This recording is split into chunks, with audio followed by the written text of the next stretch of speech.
ময়মনসিংহ জেলা সদর sub registry অফিসের আওতাধীন দলিল লেখক সমিতির সদ্য নবগঠিত পূর্ণাঙ্গ কমিটি নিয়ে বইছে তীব্র সমালোচনার ঝড়।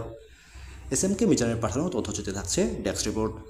কমিটির সভাপতি ও সাধারণ সম্পাদক নির্বাচিতদের নিয়ে উঠেছে নানা প্রশ্ন।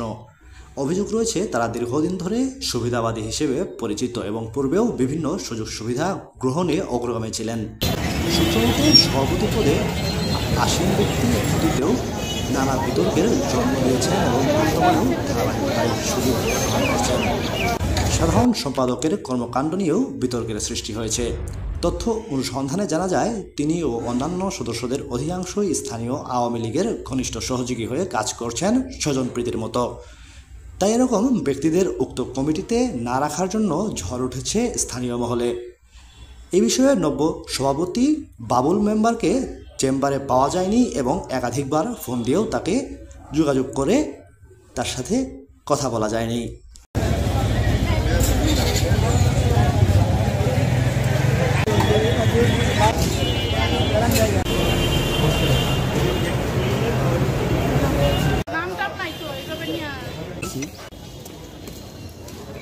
আমার